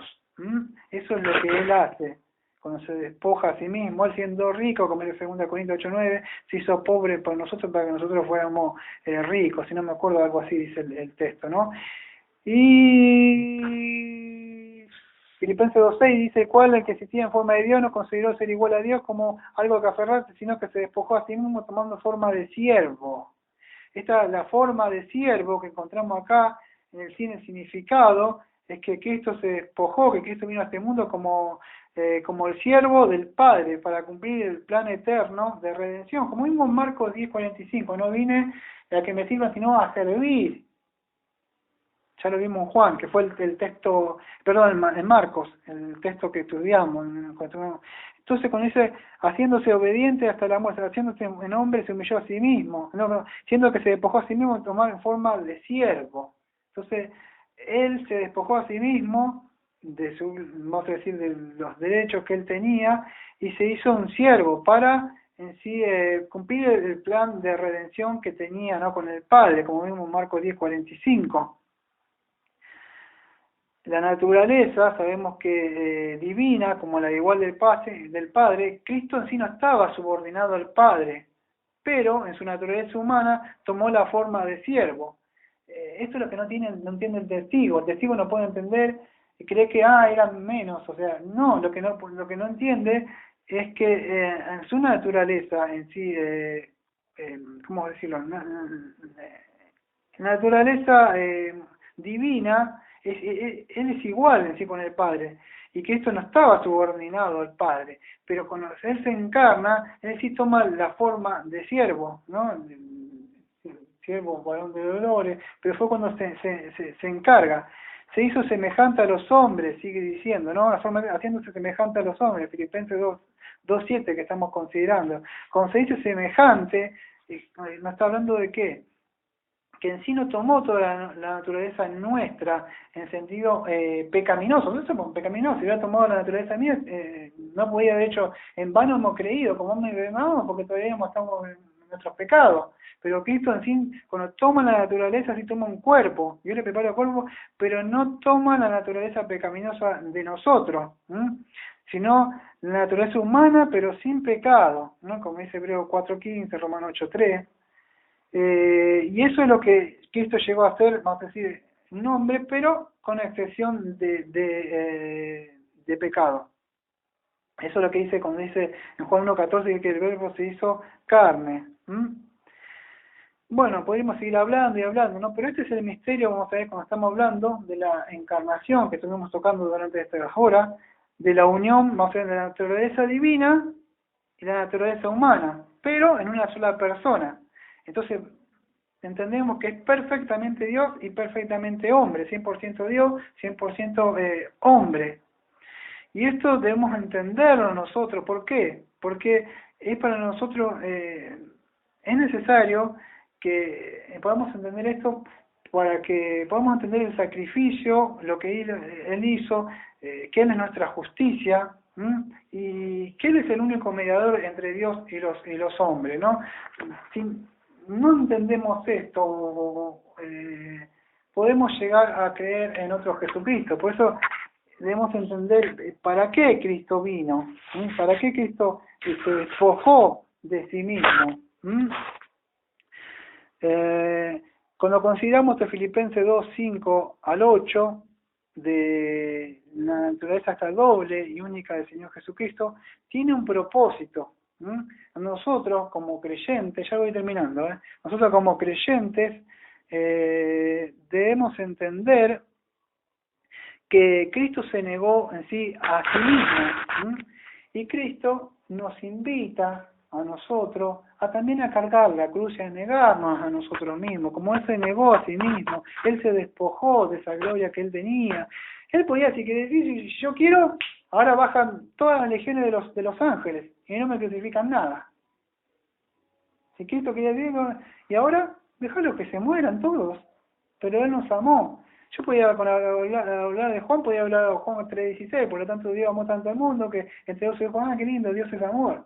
Pero quería mostrar lo que Cristo hizo por nosotros, cómo Él se negó por nosotros, se humilló por nosotros. Por eso durante la semana que debemos pensando y recapacitando qué es lo que quiso hacer por nosotros, por qué Cristo vino a nosotros, Dios encarnado con nosotros vino. ¿Qué necesidad tenía de venir a morir por vos? Ni por mí. Dios mismo haciendo esto.